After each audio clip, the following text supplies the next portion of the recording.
성경을 한번 찾으시라고 요한일서 4장 1절로 6절의 말씀입니다. 신약성경 391쪽. 요한일서 4장 1절로 6절의 말씀, 요한일서 4장 1절로 6절 말씀, 신약성경 391쪽입니다. 한 절씩 교독하고 6절은 한 목소리로 합독할게요. 사랑하는 자들아, 영을 다 믿지 말고 오직 영들이 하나님께 속하였나 분별하라. 많은 거짓 선지자가 세상에 나왔습니다.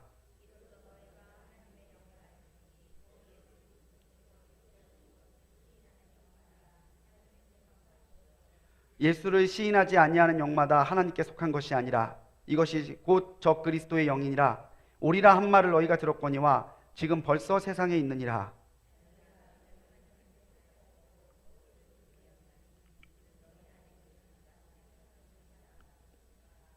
그들은 세상에 속한 고로 세상에 속한 말을 하매 세상이 그들의 말을 듣느니라. 우리는 하나님께 속하였으니 하나님을 아는 자는 우리의 말을 듣고 하나님께 속하지 아니한 자는 우리의 말을 듣지 아니하나니 진리의 영과 미혹의 영을 이로써 아느니라. 아멘. 하나님의 은혜가 우리 모든 성도님들과 늘 함께 하시기를 주님의 이름으로 간절히 축원합니다. 띄워주시고요. 우리 바른 신앙 위에 서라라는 전체적인 주제를 가지고 우리가 3주 동안 우리 신앙을 미혹하는, 소리 조금 내쳐주세요. 우리 신앙을 미혹하는 그런 이단들에 대해서 우리가 함께 은혜 나눴습니다. 잘 들리시죠?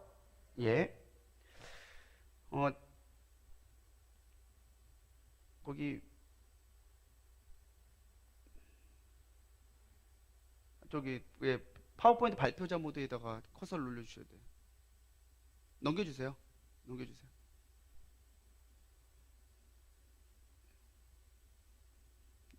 자, 첫 시간에 우리 신천지에 대해서 함께 알아봤었고요. 지난 시간에는 하나님의 교회의 어떤 잘못된 부분에 대해서 우리가 함께 나눴었죠.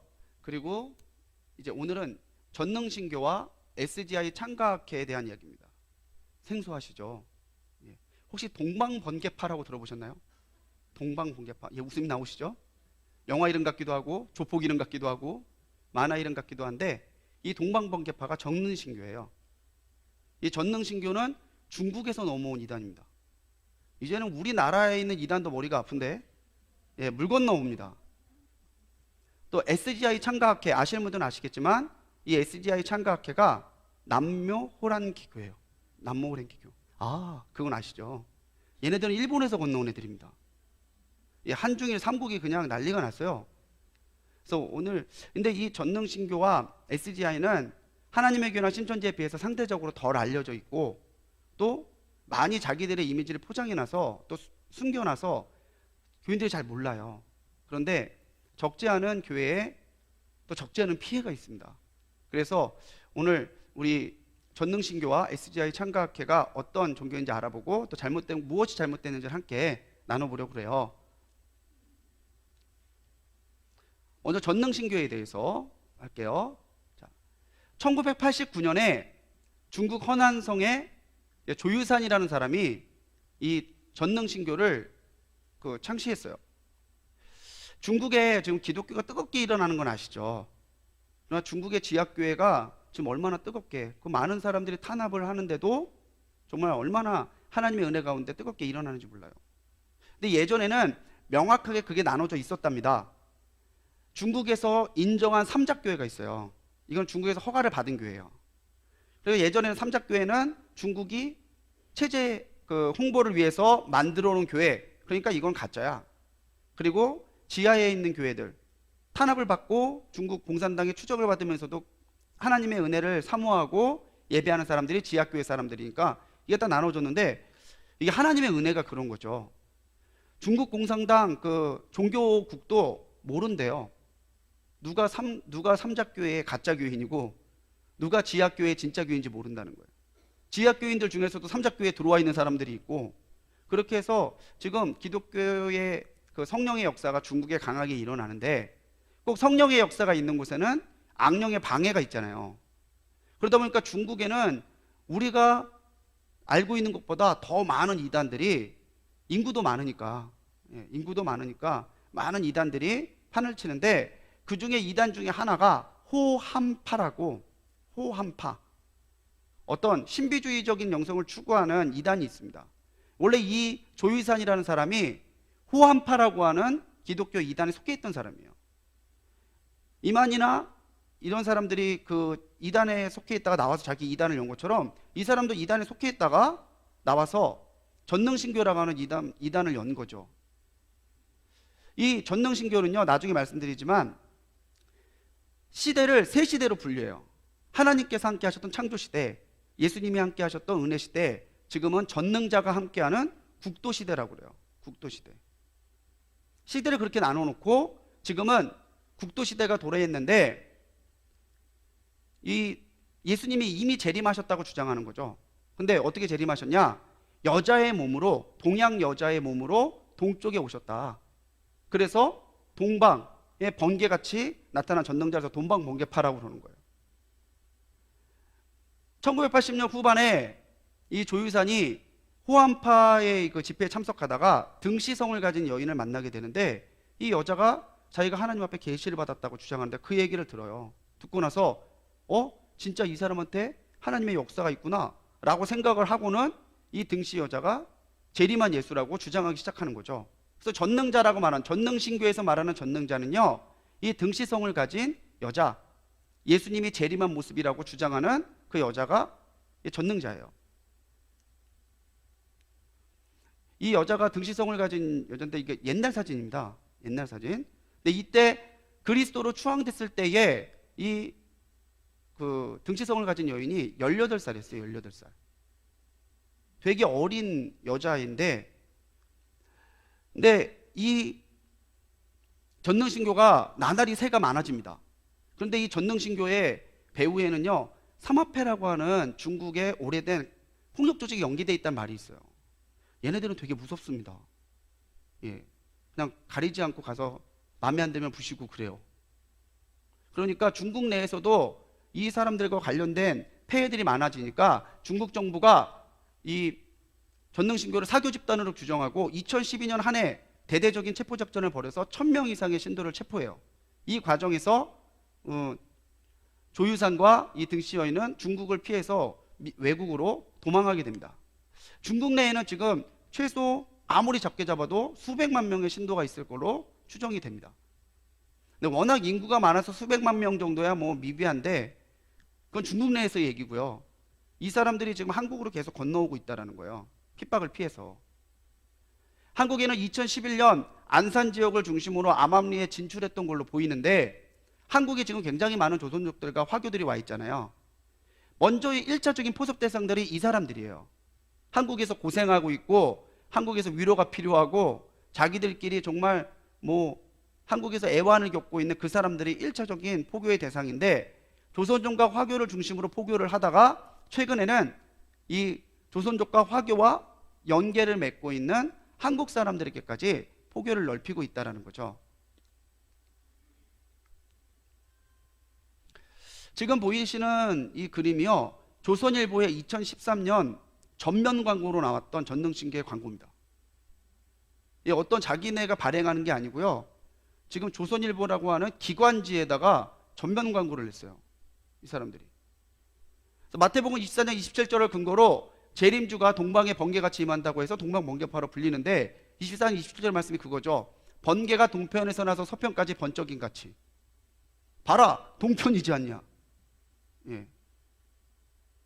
그리고 요한계시록에 나오는 그 그리스도의 신부, 그걸 끌어들여서 예수님이 여자의 몸으로 부활한다고 주장하는 거예요. 이미 재림했다고 주장하는 거죠. 근데 이 번개가 동편에서 나서 서편의 번쩍임 같이 라고 하는 말은요, 예수님께서 재림하실 때는 분명하게 드러날 거란 얘기예요. 재림인가 아닌가? 애매모호하지 않고 미국에서 오셨다 그러면은 한국에서 모르느냐? 아니다라는 거죠. 하나님 예수님께서 이 땅에 오실 때는 어느 나라 어느 시대 누구라고 하든지 예수님이 오셨다라고 하는 것을 분명하게 알 수 있다는 뜻이죠. 이게 동쪽에 번개가 친다는 얘기 절대 아닙니다. 근데 이걸 계속 가지고 주장하는 거예요. 좀 확대해서 보면은 지금 국도시대라고 얘기하죠. 국도시대에 발표하신 말씀, 이게 그 등씨 여자가 했다라는 말이에요. 그런데 구주는 이미 흰 구름을 타고 다시 돌아왔다. 이미 등씨 여자로 재림했다라는 거죠. 제가 이 3주 동안 이단에 대한 강의를 진행하면서 제가 많이 들었던 말씀 중에 하나가 도대체 왜 그런 얘기를 듣고 넘어갈까요? 말도 안 되는데. 예? 근데 오늘 요한일서 말씀에도 분명히 기록되어 있잖아요. 진리의 영과 미혹의 영은 분명히 존재한다라는 거죠. 어쨌든 진리의 영이든 미혹의 영이든 우리는 분명히 영적인 세계가 있다는 것을 인정하고 가야 돼요. 그런데 그렇기 때문에 우리들은 진리의 영이신 성령을 따라 성령으로 충만한 삶을 살아야 된다는 거죠. 그렇지 않으면 우리에게 미혹의 영이 임하는데, 미혹의 영이 임하면요, 박사, 명문대 필요 없어요. 그냥 미혹되는 거예요. 신천지에는 박사 없을 것 같으세요? 하나님의 교회에는 명문대 없을 것 같으세요? 아니요. 외국 유수의 대학에서 박사학위 받고 온 사람들도 있어요. 다 필요 없어요. 미혹의 영이 임하게 되면은 말 같지도 않은 말이 진짜 넘어가게 돼 있다는 거죠.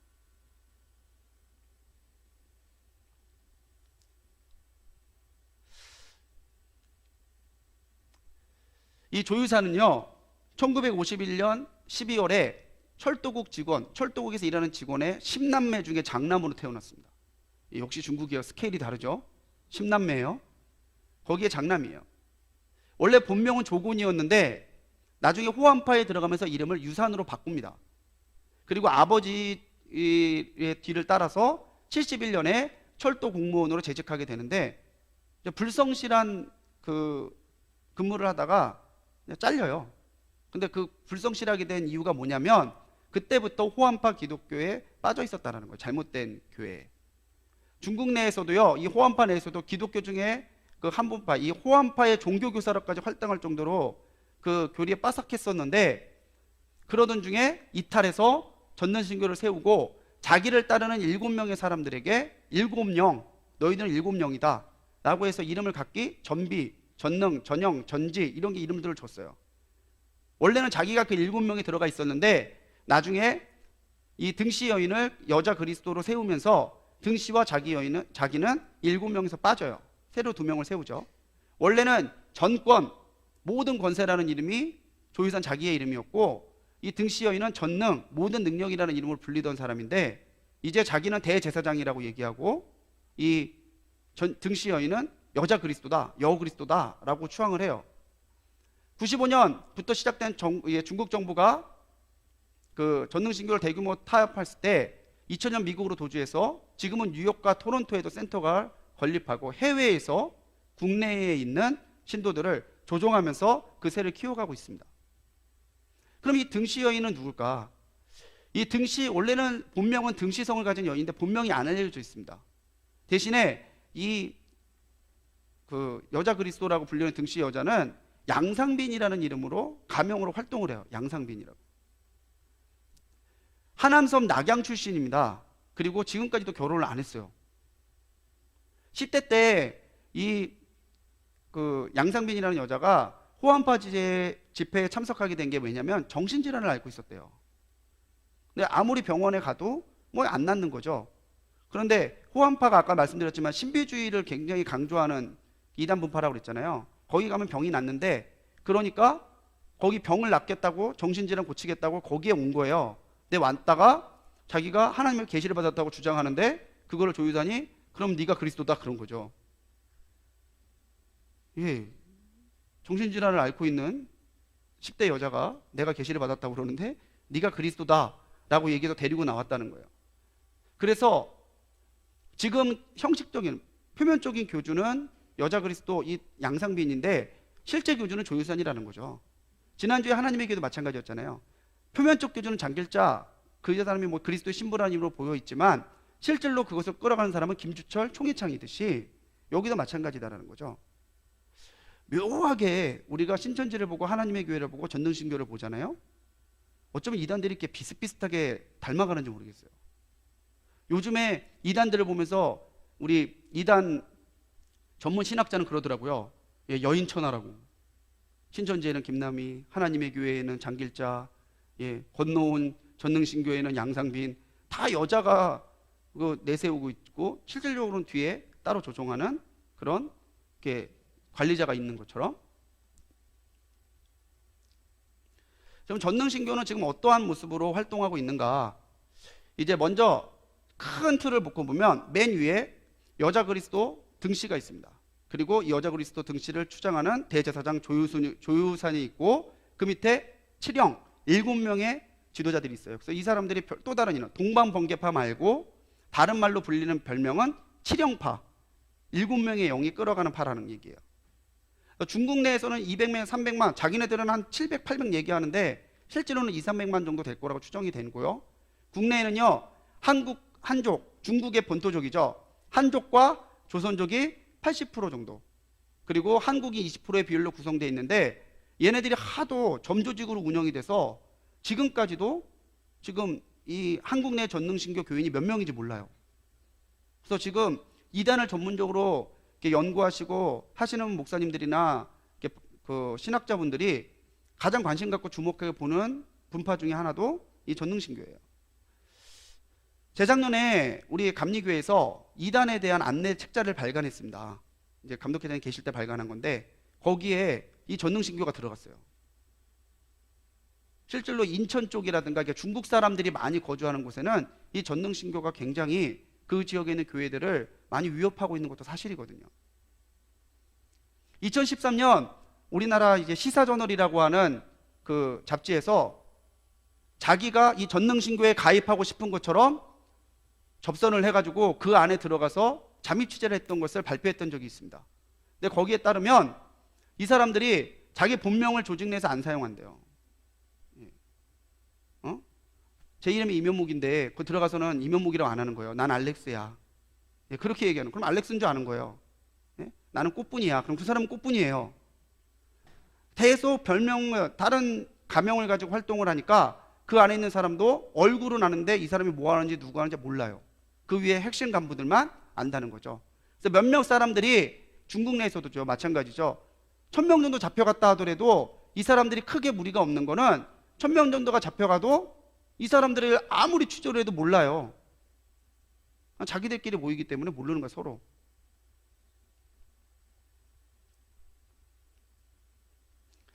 이 7명의 리더들 밑에는요 4개의 조직이 있고요. 이 조직에는 각각 책임자급의 간부가 있습니다. 그러니까 이 사람들은 알아요. 7명의 리더와 네 부서의 책임자들인 간부들은 자기네 교세뿐만 아니라 현황 이런 걸 다 알아요. 근데 이 사람들은 정말 어디에 숨어 있는지를 알 수가 없대요. 중국 공안도 그렇게 쫓아다니는데. 왜냐하면 이 사람들은 인터넷으로 다 지령을 내립니다. 홈페이지라든가 SNS 이런 걸로 지령을 내리고 자기들은 한 번도 실체를 드러내지 않는다는 거죠. 최근에 안산에서 구로동 지역으로 건물을 매입하면서 이 하나님의 전능신교가 옮겨갔어요. 거기에서 뭘 하냐면 한국어 교실을 열어요. 중국에서 조선족이나 한족이 돈 벌러 왔을 때 제일 막히는 게 뭐겠습니까? 언어죠. 그러니까 무료 한국어 교실을 운영해요. 그럼 거기에 한국어 공짜로 가르쳐 준대. 그러니까 들어가죠. 들어가면 한국어 가르쳐 준다고 하면서 설설설설 자기들의 교리를 가지고 미혹하고 포섭하는 거예요.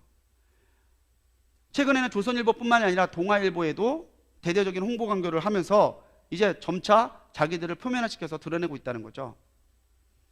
이 사람들은 성경을 부인합니다. 나중에 교리에 대해서 잘 말씀드리겠지만 이 사람들은 전능신이원, 이 등시원, 양상빈이 하나님부터 받은 계시를 적은 책이라고 하는 신계시라는 책을 갖고 있어요. 이게 그 사람들의 경전이에요. 오히려 이 사람들은 성경을 인정하지 않습니다. 그리고 자기들의 찬송가인 신시가가 있어요. 신시가. 홈페이지 접속해서 들어가면요, 그 신시가 이렇게 들을 수 있도록, 이렇게 플레이할 수 있도록 있는데 제가 몇 곡 들어봤는데 뭐 다 중국 중국 영화 배경음악 같아요. 잉 이렇게 시작하는데 좀 되게 이상하더라고요. 그리고 이 사람들이 어떻게 행동해야 되는가, 어떻게 들키지 않고 포섭해야 되는가, 이런 것들을 적어놓은 책이 행동 요강인데 신책략입니다. 이 세 가지의 경전을 굉장히 중요하게 여기고 예배 때마다 활용하고 있는 거죠. 그럼 왜 전능신교가 이단성을 가지고 있느냐? 첫 번째는 성경을 부정해요. 이 사람들은 모세오경은 근동의 설화를 그냥 모아서 편집해 놓은 거다. 그리고 복음서는 예수님의 이야기를 기록했지만 목적을 가지고 기록한 거기 때문에 비실용적이다. 지금의 생각에 맞지 않는다. 그리고 나머지 신약 서신서는요, 바울이 쓴 편지지 그게 하나님의 말씀이라고 볼 수 없다고 성경을 전면으로 부진해요. 그러면서 또 삼위일체, 인정할 리 없겠죠. 인정하면은 이단이 아닌데 인정하지 않습니다. 왜 인정하지 않냐? 아까 말씀드린 대로 창조시대, 은혜시대, 국도시대, 세계시대로 나누면서 그때마다 창조시대로 하나님의 역할은 끝났고 은혜시대로 예수님의 역할은 끝났고 지금은 전능자의 시대이기 때문에 삼위일체가 한 분으로 이렇게 오시는 게 아니다라고 이 사람들은 주장한다는 거예요. 지금은 전능자만이 진짜 믿고 따라야 될 신이다 라고 주장한다는 거죠. 지난 시간에 하나님의 교회에서도 이 사람들도 그렇게 이야기하잖아요. 근데 성령은 한 번도 따로따로 떨어져서 활동하신 적이 없죠. 언제나 세 분이 한 분이 되셔서 한 하나님으로 역사하셨는데 그걸 부인하는 거죠. 그리고 하나님의 전능성을 부인합니다. 하나님이 정말 전능하다면은 어떻게 아담이 범죄하는 걸 그냥 뒀느냐? 하나님이 어떻게 이렇게 전능하고 다 안다면은 예수님이 십자가로 죽도록 내버려 뒀느냐? 하나님은 불완전하다. 예수님도 불완전하다. 왜? 십자가로 죽었잖냐? 우리에게 십자가는 능력인데 이 사람들은 십자가가 실패라고 얘기를 해요. 하나님도 예수님도 불완한 신인데 이 불완함을 완성한 게 누구냐? 전능자라는 거예요. 전능자가 이 불완함을 완전하게 있기 때문에 전능자를 믿고 따라야 된다고 이 사람들은 주장하는 거죠. 교회를 부인합니다. 교회는 잘못된 가르침을 따르는 사람들이기 때문에 구원이 없다. 그래서 전능자를 믿고 따르는 전능신교만이 진짜 교회다라고 주장을 하고요. 믿음으로 구원을 받는 이신칭의를 거부합니다. 믿음으로 구원받는 거 아니라고 그래요. 계명을 지켜야지 구원받는다고 하는데 이 계명의 대표적인 계명이 이 사람들이 지키는 10조 강령이 있어요. 또 자기들의 경전을 굉장히 중시하면서 그 신계시 아까 보여드린 책 있죠? 파란색 책, 빨간색 책, 계시록 5장 1절에 보좌에 앉으시 오른편에 펴져 있는 책. 우리는 이미 다 알고 있잖아요. 생명책이에요. 근데 그 책이 등씨 여인이 계시로 받은 신계시라고 주장하는 거예요. 이거다. 그래서 10조 행동조약을 굉장히 중요시 여기는데요.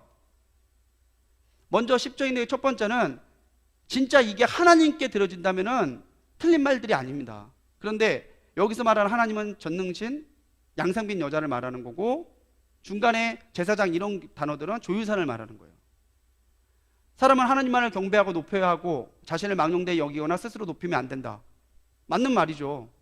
그런데 여기서 말하는 하나님이 하나님이 아닌 거죠. 사람은 하나님의 일을 방해해서도 안 되고 하나님의 일을 잘 지켜야 되고 간증해야 된다. 사람은 금전, 모든 재산은 재물을 하나님께만 드려야 되고 중요한 건 이겁니다.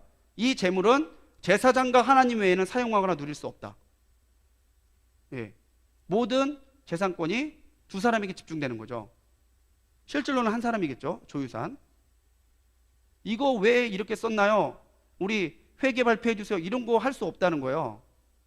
냈으면 그건 제사장 돈이에요. 냈으면 전능자 돈이고. 봉사를 하되 이성 간의 짝을 이루지 않도록. 그래서 교회 내에서 만약에 그 이성으로 서로 교제하다 걸리면 추방됩니다. 이 사람들은. 그리고 각기 자기의 할 일만 할 말만 하라. 불평하지 말란 얘기죠. 자기에게 왜 이런 일 시키냐고 따지지도 말고 시키는 대로 하란 얘기예요. 너의 의무를 다하고 너의 직책을 이행하고 하나님께만 모든 걸 드려라. 전능자한테 네 모든 걸 드리라는 얘기예요. 시비를 분석하지 마라. 따지지 마란 얘기죠. 이거 좀 이상하지 않아? 우리 교회 뭔가 이상하지 않아? 그런 얘기 하지 말란 얘기예요. 제가 한번 언제가 설교 때 그 예화 된 적이 있는데 제가 카페에 커피를 마시러 갔거든요. 커피를 마시고 있는데 목소리나 좀 작게 얘기를 하듯이 여자분 셋이서 얘기를 하는데 이게 목소리가 너무 커서 다 들려요. 들으려고 하는 게 아니라 막 교회가 뭐 이게 우리는 이게 문제. 그래서 또 이렇게 성도들이 나와서 교회에 이렇게 안 좋은 얘기를 하나보다 좀 작게 얘기하지 그러고 있는데 얘기 듣다 보니까 좀 이상해요. 어머니가 자꾸 나오고 뭐 보니까 하나님의 교회 사람들인데 하나님의 교회 사람들도 교회 욕하더라고요.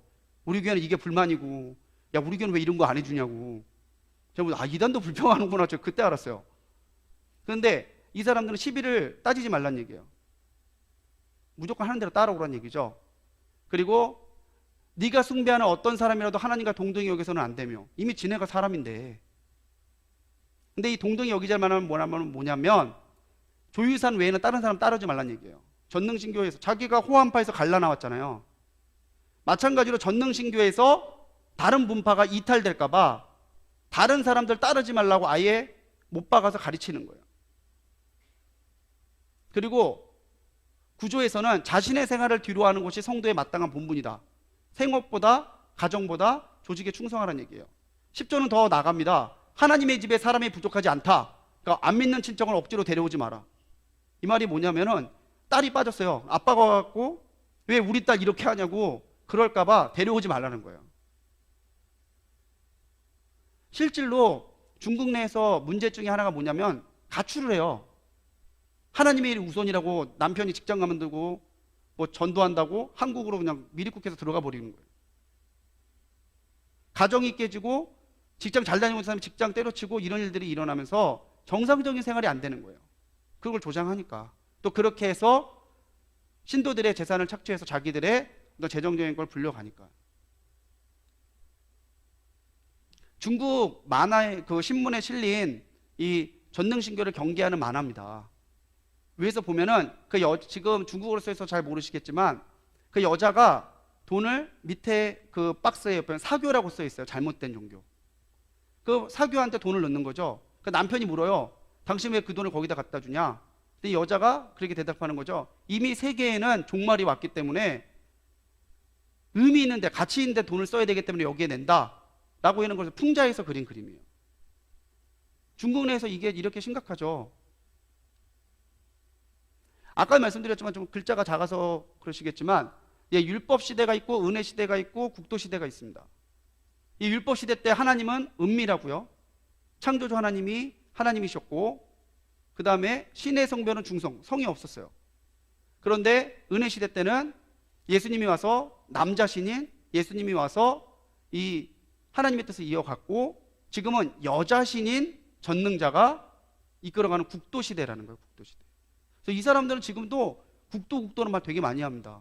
누가 와서 자꾸 국도 그러면 전능신교라고 생각하시면 돼요. 예. 고속도로 국도 이런 얘기가 아니고 국도 시대야 이러면은 전능신교입니다.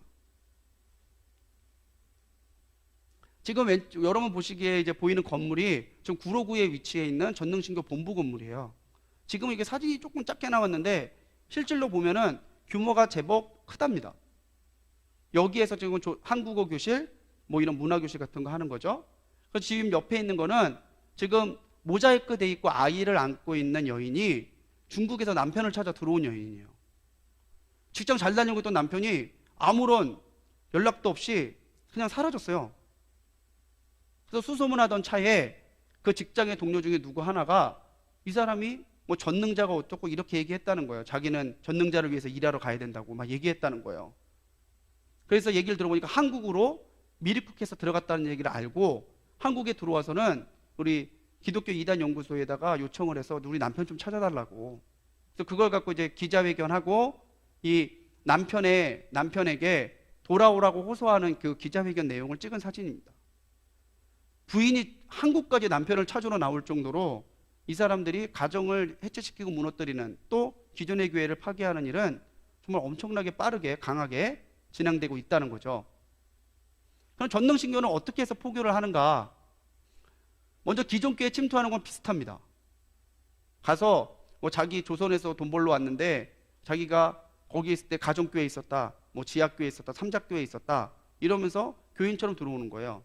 특히 구로동이나 이런 그쪽에서 중국인들이 많은 지역들에서는 중국인들이 들어오는 게 뭐 그렇게 이상하지 않거든요. 인천에 있는 교회 중에서는 중국어 예배 드리는 교회들도 적지 않습니다. 그러니까 그런데 들어와서는 기존 교회처럼 들어오게 되는데 들어와서는 이제 목회자 또는 교회에서 중점적으로 일하는 임원들의 약점을 캐기 시작해요. 너 회사에서 너 그렇게 횡령하고 있다며, 너 이거 알려주면 교회에서 다닐 수 있을 것 같아? 이런 것들.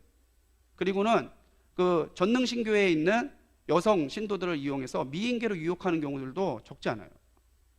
예, 목회자 넘어뜨리려고 하는 거죠. 그런데 이 사람들이 포상제도가 있대요. 한 사람이 한 사람을 데리고 오면은 중국 돈으로 2만 위안, 우리나라 돈으로 350만 원 정도의 포상금을 지급한대요. 한 명을 데리고 오면. 근데 한국에 일하러 나온 중국인들, 조선인들 못하러 나왔어요. 돈 벌러 나왔거든요. 350만 원 결코 작은 금액 아닙니다. 그러니까 이 사람들이 한 번 포상금을 받은 사람은 계속해서 사람을 데려다 이 포상금을 받으려고 그런대요. 그리고 직위를 계속 올려주고요. 직위가 올라가면 뭐가 나오냐면 활동비가 나옵니다. 그냥 나와서 왔다 갔다 하는 사람이야 그냥 그렇지만 조직 내 간부가 되면 그때부터 간부에게는요 활동비가 지급이 돼요. 자꾸 이제 돈으로 밑에 있는 사람들을 매수하고 피라미드 형식처럼 이어가는 거예요. 마치 왜 다단계에서 누구 하나 데리고 오면은 뭐 별 올려주고 이런 것처럼 그런 방식으로 이제 운영하고 있다는 거죠. 그리고 이 자기는 교리서를 이용해서 성도에 있는 사람들을 하나하나 포섭해서 자기의 신도들로 삼고 있는 거죠. 이 사람들이 잘 쓰는 것 중에 하나가 협박과 폭력입니다. 특히 조선족들이나 한족들, 한국에 나와 있는 사람들은요 경찰에게 도움을 요청할 수가 없어요. 왜 요청해도 안 들어줘요. 한국 사람들 거 도와주기도 바쁜데 중국 사람이 와갖고 나 맞았다고 얘기한다고 경찰들이 그렇게 잘 해주지 않는데요. 그러니까 그런 거를 악용해서 뭐 들어왔다가 나 여기 아닌 것 같다고 나간다 그러면은 가서 협박하고 폭력하는 거예요. 너 진짜 죽고 싶으냐 이러면서.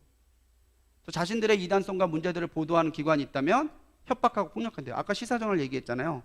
시사저널에도 전화와 그런 협박 편지들이 굉장히 많이 왔었대요. 몇 해 전에 중국의 맥도날드 살인이라고 하는 사건이 있었습니다. 우리나라에도 이렇게 해외 토픽으로 나왔었는데 이게 뭐냐면은 중국의 한 여자가 아이를 데리고 맥도날드에서 햄버거를 먹고 있었는데 갑자기 남자 셋이 와가지고 전화번호를 물어보는 거예요. 당신 전화 뭐냐고. 근데 왜 전화번호를 물어보냐면은 거기서 그렇게 시키는 거예요. 오늘 하루 10명, 뭐 20명 연락처를 알아와라. 전화번호 무조건 가져오라는 얘기죠. 그럼 그 전화번호 가지고 전화하고 연락해서 포섭하겠다는 거예요. 전화번호 그렇게 알려달라고 쉽게 가르쳐줄 사람이 누가 있어요. 그러니까 여자가 왜 나의 번호를 알려달라고 그러냐. 알려줄 수 없다. 그랬더니 네가 마귀가 씌워가지고 우리들의 말을 듣지 않는구나. 그리고 그 자리에서 죽였습니다. 남자 셋이서 여자 하나를. 애기 보는 앞에서. 이 사건이 불과 4년 전 사건이에요. 그때 한참 이제 그 전내에서 그 전능신교를 체포하려고 하는 대규모 체포 작전들이 계속 운영되고 있었는데 이 사건 때문에 또 탄력을 받게 되죠. 오른쪽에 있는 노란색 그림은요, 이 전능신교 피해자가 모이는 카페가 있어요. 모이는 모임이 있어요. 피해당한 사람들이. 근데 그 사람들이 거기에 올려놓은 이 전능신교 조직도예요. 근데 이 사람들은 정확하게 파악하고 있죠. 맨 위가 여자 그리스도 양상빈이 아니라 맨 위가 조유산이라는 거예요. 대사제라고 써 있는데 이 사람이 있고 그 밑에 있고 7명의 지도자가 있고 그래서 밑에 그 빨간색 보면은 발바닥이 보이시죠? 그 전능신교 사람들이 사람을 죽였을 때 발바닥에 표식을 그렇게 해놓은대요. 자기네들이 했다고. 그러니까 이 사람들이 정말 자기들이 말하는 평화로운 종교단체냐? 아니다라는 거예요. 자기들의 세력을 넓히기 위해서는 진짜 이런 일들도 서슴지 않는 거의 폭력 조직에 가까운 집단입니다.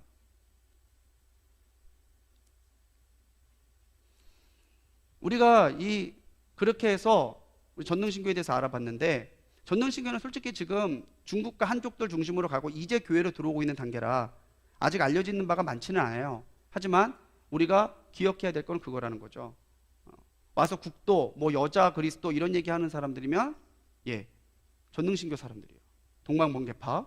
당신 동방번개파죠? 그러면 깜짝 놀란대요. 그러니까 그런 부분들 한국인들도 지금 적지 않게 포섭되고 있는 걸로 파악이 됩니다. 두 번째로 우리가 볼 게 SGI 창가학회예요. 남묘 호랑키코. 제가 어릴 때 한번 얘기 들었었거든요. 남묘 호랑코라잖아요. 호랑이코가 뭔가 그랬었는데 정확한 게 남묘 호렌키코입니다. 그러니까 이건 주문이에요, 주문. 근데 많은 사람들이 이 종교의 이름을 남묘 호렌키코로 알고 있는데 이건 주문이고요. 이 주문을 외우는 단체의 이름은 정확하게는 창가학회입니다. 창가. 창가학회를 왜 창가학회냐? 가치를 창조하는 모임이라고 해서 창가학회라고 그러는 거예요. 새로운 가치. 그래서 이 사람들이 늘 내세우는 게 뭐냐면 인류혁명이라는 말을 씁니다. 인류를 새롭게 바꾼다는 얘기죠.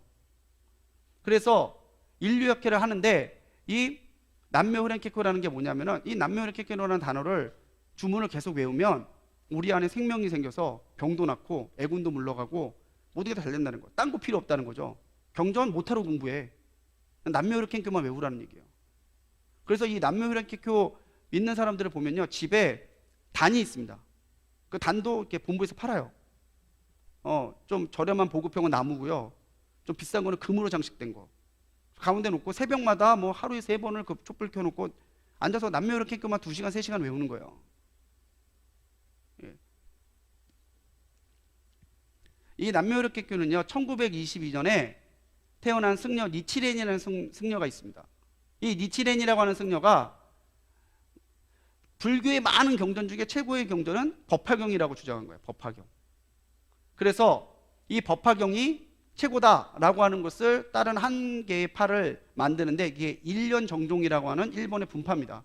지금 이 일련정종은요, 북한 내, 일본 내 그 불교들에게 이단으로 찍혀 있는 단체예요. 여기서 일련정종을 하던 사람 중에 마키쿠치 츠네사부로라고 하는 사람이 도다 조세이라는 사람과 함께 우리 이것을 가지고 좀 의미 있는 일을 해보자. 이 일련정종의 가르침을 가지고 한번 의미 있는 일을 해보자. 근데 둘 다 교육학을 전공한 사람입니다. 그래서 창가학회를 열어놓고 한 이유가 학회라는 이름이 그래서 붙은 거예요. 처음에는 종교단체로 얘기하는 게 아니라 우리는 학회다.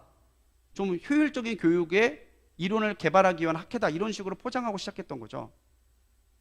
1930년 이 두 사람에 의해서 창가학회가 시작이 됩니다. 우리가 잘 알고 있는 남묘 호랭케큐라는 뜻이 뭐냐면요, 묘법 연화경, 그러니까 법화경이 묘법 연화경이에요. 법화경에 귀의한다, 법화경의 진리에 돌아간다, 이런 뜻이에요. 그러니까 뭐 남묘 호랭케큐 그러면은 법화경으로 돌아간다, 법화경이 최고다, 이런 말이 되겠죠. 1940년 이제 일제의 그 통치가 극에 달했을 때 일본 내에서 모든 종교를 신도교로 통합하는 종교 통합 명령이 내립니다. 모든 불교 다 필요 없다는 거죠. 모든 종교는 천황을 황제로 숭배하는 신도교에 가입해야 된다라고 주장을 하는 거예요. 우리나라에서도 그래서 그 신사참배 이런 것들이 강요됐잖아요. 그런데 이 사람들이 거부해요. 야, 우리가 왜 황제를 섬기냐? 우리는 법화경이다, 일련정종이다. 그래서 이 사람들이 탄압을 받고 마키쿠치와 도다조세이 둘 다가 감옥에 투옥이 됩니다. 근데 여기에서 이 옥사를 견디지 못하고 마키쿠치 초대회장이 죽어요. 그리고 도다 조세이만 석방이 됐는데 나와서 다시 창가학회를 재건하고, 그리고 실질적으로 겉으로는 교육학처럼 보이지만 실질로는 불교와 일본의 토속 종교를 혼합한 그런 종교의 형태로 띄게 되는 거죠. 지금 SGI 창가학회 이 남묘의학研究를 가장 일으킨 사람은 이 3대 지금 회장, 지금 살아 있습니다. 3대 회장 이키다 다이사쿠가 지금 이 3대 회장이 되면서 정말 이 SGI가 불같이 일어나요.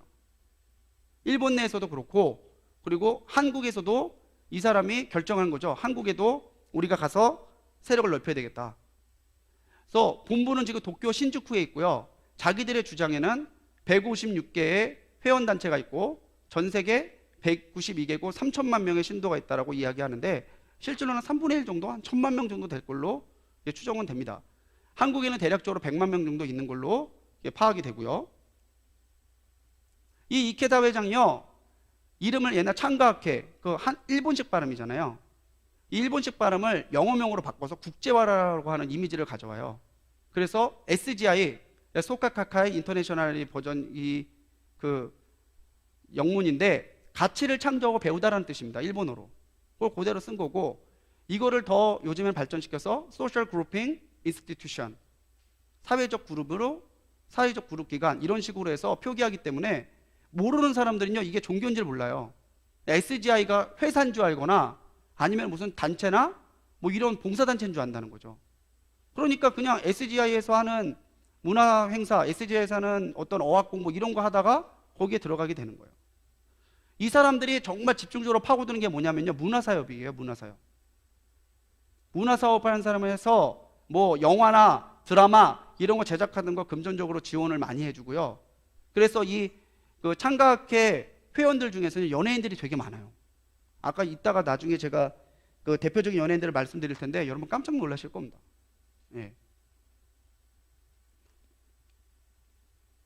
이 창가학회에 두 가지 상징이 있는데, 하나는 이 깃발이죠. 파란색은 평화를, 노란색은 영광을, 빨간색은 승리를 상징하는데 가운데 문장만 없으면 루마니아의 국기와 똑같습니다. 그래서 이거 걸어놓고는 아무 얘기 안 해주면은 자기는 루마니아 그쪽 뭐 관련된 그런 시설인 줄 알고 있는 사람들도 있대요. 그러면 SGI, 거의 한국 코리아가 붙어서 KSGI라고 그러는데, 이 SGI에 엠블럼이 붙어 있는 것을 보시면 아, 여기가 남묘역학교구나 생각하시면 돼요. 그럼 창가학회는 무엇을 교리로 하고 있는가? 먼저는 이 법화경이 최고라고 주장한다는 거죠. 주 1세기에 완성된 경전인데, 이 자체가 법화경에 귀의합니다 라고 하는 이 주문 자체가 우주를 울리는 힘이 있다라고 이 사람들은 가르쳐요. 그래서 자기 혼자서 자기 안에 이 주문을 외우면 자기 안에 생명이 생기고 자기 안에 부처가 있기 때문에 누구의 도움을 받아서 예불할 필요도 없는 거고, 또 내세적인 복보다는 현세적인 복을 강조합니다. 질병 나아요, 사업하세요, 사업 잘 돼요, 이런 식으로 현세적인 복을 강조한다는 거죠. 그 10개론을 강조합니다. 나중에 이 10개 중에 한 세 개를 가게 된다는 거예요, 죽으면. 그래서 이 세 개 가고 싶으면 이렇게 노력해야 된다라고 말하는 거죠. 불교는 이제 법통, 이제 지도자들이나 종교인들을 얘기하는 거겠죠. 그 다음에 보살계는 사회를 이롭게 하는 사람들, 영각계, 예능의 일계를 이룬 자. 보이시죠? 세 번째 세계가 뭐냐면은 문화의, 예능의 일가를 이룬 사람이에요. 이 사람들이 가장 중요하게 여기는 분파 중에 하나가 이거죠. 분야 중에 하나가. 성문계, 학자나 연구가, 천계, 정치가, 부자들이 가는 곳, 이런 식으로 나눠놨어요. 실제로는 자기들이 평화와 평등을 얘기한다고 하는데 이미 이 사람들은 10개로 내놓고 있다니까요. 너 아무 일도 안 해? 그러면은 너는 인간계네. 야, 나는 정치기 때문에 천계야. 어디 나랑 같이 놀라고 그래. 은연중에 이게 계급처럼 돼 있다는 거죠. 예. 우리는 이렇게 10개가 아니잖아요. 우리는 한 곳인데 뭐 이렇게 복잡하게 살아 몰라요. 또 이 사람들은 삼증을 강조합니다. 세 가지의 증거라는 뜻인데요. 문증, 교리의 정당성을 입증하는 문헌이 있는가? 이 사람들은 법화경이죠. 이증, 그 교리가 이치에 맞는가? 현증, 종교를 실천했을 때 현실에 선한 결과가 있는가? 이 세 가지 질문에 제일 안 맞는 게 지네들 같은데, 저는. 예? 정당성을 입증하는 문헌, 법화경, 오래된 불교의 경전도 아니고 1세기에 만들어진 경전이에요. 근데 그게 최고라는 거예요. 교의가 이치에 맞는가? 상식적으로 생각을 해보세요. 그 주문 하나 외운다고 잘 된다면 그게 맞는 말이겠습니까?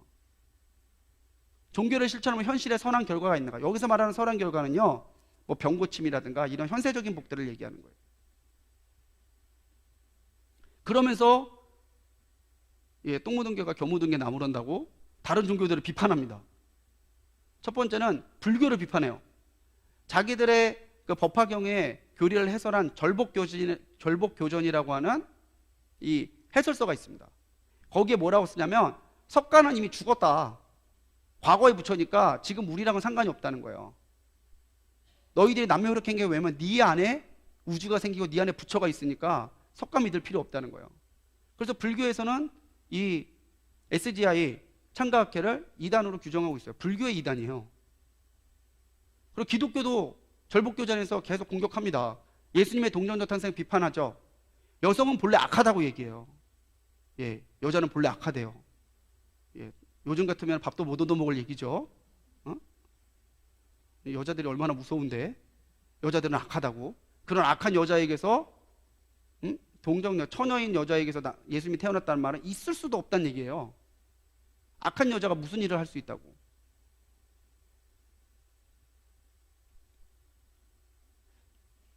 그리고 예수님의 부활과 승천에 대해선 인간은 한 번 죽는다, 이거는 자연의 진리인데 어떻게 인간이 다시 살아날 수 있냐. 그리고 승천, 몸이 떠올라서 올라가려고 한다면은 뭐 질량의 법칙 이런 것들 얘기하면서 과학적 사실에도 맞지 않는다. 그러니까 허구다라고 주장하는 거죠. 성경에 대해서는요, 예수님의 교훈은 산상수훈, 마태복음 5장에 나오는 산상수훈 그거 하나 예수님의 교훈이고요. 다른 거는 다 제자들이 그 얘기를 듣고 자기 멋대로 해석해서 쓴 거기 때문에 경전이라고 할 수 없다. 성경에 성령 영감서를 정면으로 부임합니다. 이 창가학회가 어떻게 한국에 넘어오게 됐을까? 1963년에 창가학회 교도였던 김종식과 박성보 제1교포입니다. 지금 이 창가학회가 가장 많이 믿는 사람들이 누구냐면 제1교포들이에요. 심지어는 이 3대 회장 이케다 회장도 그 제일 한국인이라는 이야기가 있을 정도로 이 제일 한국인들이 굉장히 여기에 깊이 관여를 하고 있습니다. 근데 들어와서 1년 동안 이 사람들이 계속해서 여기저기에서 포교를 했는데, 그때만 해도 저희 외색 문화라 그러면은 정말 싫어할 때잖아요. 일본 말, 뭐 일본 무슨, 일본 음악, 일본 문화 이런 거 하나도 없을 때인데, 갑자기 제1교포들이 들어와 가지고는 일본의 문화들을 얘기를 하니까 1964년 국무회의 때 이 창가학회를 외색 사교 집단이라고 규정하고 포교를 단속하라고 내무부에 직접 지시를 해요. 이에 대해서 종교 탄압과 신앙 자유에 대한 소송을 이제 헌법재판소에 하는데, 이 사람들이 승소합니다. 이 사람들 포기하는 거 막지 마라. 그 헌법에서 말하는 종교의 자유를 탄압하는 거다. 그렇게 해서 그때부터 이 사람들이 교육 산업과 특히 문화 사업에 힘을 쏟고 있고, 또 대부분의 이단들이 그러하듯이 사회봉사나 구제에 힘을 쓰면서 자기의 이미지들을 새롭게 바꾸는 데 노력하고 있다는 거죠. 이 사람들의 대표적인 인쇄물이 경북매일신문, 화강신문, 법륜 등이 이 사람들의 주된 인쇄물입니다. 이게 이제 경북 쪽에서 나온 경북매일신문이고요. 화강신문은 여러분들 많이 보셨죠? 못 보셨네요. 계속 보시지 마세요. 좋은 거 아니에요. 예, 보신 분들은 어쩔 수 없고. 근데 화강신문이 이 사람들의 대표적인 그 교회 자기네 내의 소식을 전해주거나 아니면 이케다 회장의 신격화를 위해서 동원하는 발행문입니다. 화강신문 들고 오시는 분들은 남묘이렇게교회예요. 그럼 창가학회의 허구성이 뭐냐, 이단성이 뭐냐? 자, 이 사람들이 주문만 외우면 다 잘 된대요. 병도 났는데. 근데 정말 초대회장 마키쿠치는 1만 주문을 암송했대요. 그 주문을 1만 번 외웠다는 거예요. 그런데 1944년 수감호 구치소, 그 종교 탄압 때문에 수감됐다가 옥에서 죽습니다. 1만 번이나 외웠는데. 그 뒤에 나온 이제 2대 회장 도다 조세이가 더 웃겨요. 이건 완전 시트콤이에요. 1958년 그 당시 돈으로 4억엔, 지금으로 따져도 40억이 넘습니다. 근데 그 당시에 4억엔을 들어서 후지산에 이 창가학회 본산인 대궁전을 낙성시켰는데, 거기에서 강연하고 나오는데 미끄러져서 넘어진 거예요. 병원으로 옮겼는데 병원에서 사망합니다. 주문을 그렇게 외웠는데 미끄러지는 것도 못 막고 병원에 옮겼는데 그냥 죽은 거예요. 이 두 사람이 자기들의 삶으로 이게 허구라는 걸 입증한 거죠. 또 이중적인 태도를 가지고 있습니다. 일본의 우익 정권과 결탁해서 이번에 자위대법, 그 평화헌법 폐지가 결정이 됐잖아요. 그 이면에 이 SGI가 자금을 댔다라고 하는 일설들이 있어요. 근데 또 외면적으로는 안창호 선생님 같은 분이나 유관순 선생님 같은 분들을 얘기하면서 이분들이 정말 의사다, 의로운 분들이다, 이렇게 이야기하면서 그 독립투사를 굉장히 높이 평가하고 있습니다. 그래서 우리나라 독립유공자협회에서는요, 이 창가학회에다가 감사장까지 줬어요. 너희들이 잘못된 과거에 대해서 반성하는 일에 이렇게 앞장서고 있으니 감사하다고. 이중적인 태도잖아요. 일본의 군사확정은 지원하는데 역사에 대해서는 이 사람들이 한국 쪽의 편을 드니까 지금 일본 내에서는 이 단체가 혐한단체로 분류가 돼 있고, 일본 내에서는, 우리 한국 내에서는 이 사람들이 친일 단체로 표현이 돼 있어요.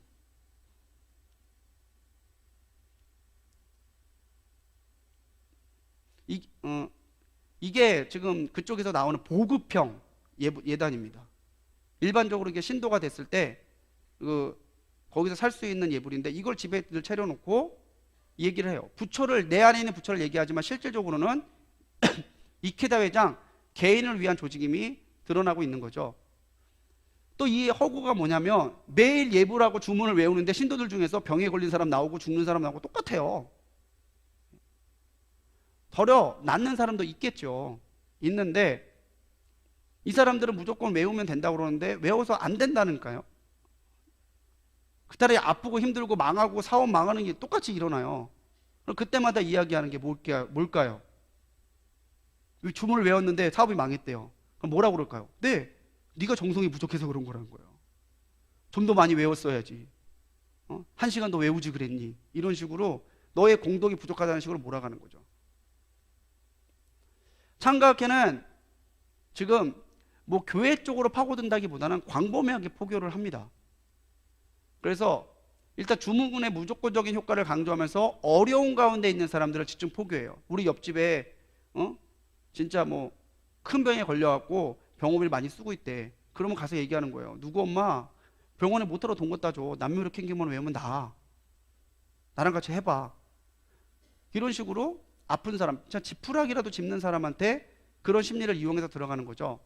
그리고 이 사람들은 노방 포교는 절대 안 합니다. 하면은 징계를 받습니다. 관계로 가야 돼요. 1대1로 직접 만나서. 이걸 광선 포교라고 그러거든요. 이 사람들은 1대1의 포교만을 이야기하지 불특정 다수를 향한 포교는 안 합니다. 그리고 조직 내의 금전관계 엉금하며 누가 누구한테 돈 빌렸대 이러면 큰일 나는 거예요. 그 이유 하나로 조직 내의 모든 지위를 박탈당하고 쫓겨납니다. 금전관계 했다는 것 때문에. 그런데 재산 헌납, 공덕 쌓는다는 돈으로 개인 돈은 내라고 그래요. 신도들은 그러니까 너희들끼리 돈 왔다 갔다 하지 말고 나한테 돈 가져오라는 얘기인 거죠. SGI 보면은 정말 이 건물이라든가 들어가는 재정이 엄청납니다. 그 재정이 어디서 나오냐는 거죠. 다 바로 이거예요. 신도들의 재산을 착착해가는 그 구조 속에서 가져가는 거죠. 또 사회봉사, 문화사업 이런 것들에 대해서 힘쓸 것을 강조해요. 특히 문화사업에 굉장히 이 사람들은 힘을 기울입니다. 왜? 영향력이 있잖아요. 매스미디어가. 또 화강신문 등의 인쇄물을 선전하고 기존의 교회와 불교를 비판하죠. 그래서 SGI 산하의 단체들이 있어요. 일단 한국에서는요, 이 사람들이 문화에 대한 지원을 많이 해가지고 화강 문화훈장도 받았어요. 이 사람들이 선전하는 내용 중에 하나 그거죠. 한국 정부에서부터 우리는 문화포상까지 받은, 문화훈장까지 받은 단체다. 이렇게 이야기를 하는데 대표적인 게 이제 일본의 소카대학, 일본 지역의 소카대학이라고 있습니다. 그리고 미국 캘리포니아주의 소카 유니버시티라고 있는데 거기도 창가학계에서 설립한 대학이고요. 뭐 파이오니아 윈드 앙상블, 한강 윈드 오케스트라, 해돋이 합창단, 라이온 코러스 이런 문화단체들이 SGI 소속의 문화단체들이에요. 그러니까 이 사람들이 1년에 몇 차례 정도 무료 공연을 합니다. 여러분 무료라고 덥석하시면 안 돼요. 내가 티켓이 있는데 한번 문화생활 한번 할게요. 아 좋지 이러고 갔는데 파이오니아 윈드다, 뭐 한강 윈드다, 해돋이 합창단, 라이온 코러스다 이러시면은 SGI라는 거 여러분들 분별을 좀 하셔야 됩니다. 그리고 신도로 추정되는 연예인들이 있어요. 지금 이시하라 사토미 같은 그 일본 배우는요, 일본 내 청년들한테 굉장히 인기가 많은 여자 배우예요. 진격의 거인, 고지라 이런 영화에 출연하면서 인기를 얻은 사람인데요. 가장 놀랍죠. 주윤발이 창가학계 교인입니다. 저도 깜짝 놀랐어요. 예.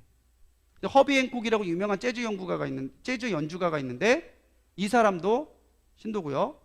올랜도 블룸 많이 들어보셨죠? 예, 반지의 제왕에서 활 쏘는 엘프 역으로 나왔던, 네, 이 사람이 2014년에 이 창가학계 교인의 포섭을 받아서 지금 창가학계 교인이에요. 그러니까 이렇게 유명한 연예인들을 대상으로 포교를 해서 이 사람들의 영향력을 이용하는 거죠. 너 배우 누가 제일 좋니? 저 주윤발 좋은데요? 주윤발이 우리 창가학계의 신도야. 주윤발도 거기 신도요? 그럼 저도 따라갈래요. 이렇게 되는 거죠. 팬덤 문화를 이용한 포교를 하고 있는 거죠. SGI가 정말 무서운 거는요, 우리가 모릅니다. 그냥 회사인 줄 알고 단체인 줄 알고 그냥 그렇게 무리하게 따라가다가 잊어버리는 거예요. 3주 동안 우리가 잘못된 이단에 대해서 대표적인 이단, 또 우리가 잘 착오하고 모르기 쉬운 이단들에 대해서 나눴는데 바른 신앙을 세우려면 어떻게 될까? 먼저 예수님만이 구원의 유일한 길이고 성경이 하나님의 말씀임을 확신하는 거예요. 우리 요한일서 말씀에도 분명히 나와 있잖아요. 예수님 그분만이 정말 우리를 살리시는 영이시라는 것을 분명하게 깨닫고 우리 예수님을 향한 믿음을 흔들리면 안 된다는 거죠. 예수님을 바로 알으려면요, 말씀을 바로 알아야 될 거고 예배를 통해 충실한 은혜가 되어야 되고 교회 내에서 바른 교제, 영적으로 함께 서로 격려하고 은혜 나누는 바른 교제에 힘써야 된다는 거예요. 하나님의 교회나 신천지들은 혼자 떨어져 있는 사람들을 대상으로 한다는 거 기억하시기 바랍니다. 또 교역자와 교회를 신뢰하고 교역자와 세운 리더들을 인도에 따를 수 있는 겸손한 자세가 우리에게 필요하다는 거예요. 이단들이 100% 하는 게 뭐냐면요, 교회와 지도자, 교역자들을 공격해요. 그렇게 하면서 그 신뢰를 무너뜨리는 거죠. 또 교회 내에 어려운 일이 있다면은 그들을 좀 섬기고 돌아보고 또 교회의 사역에 동력해야 된다는 거죠. 교회 내 어려운 사람들, 그런 사람들한테 이단이 다가가기 쉽다는 거죠. 어려운 사람들을 돌아보고 사랑으로 품는 것도 우리에게 필요한 신앙의 모습입니다.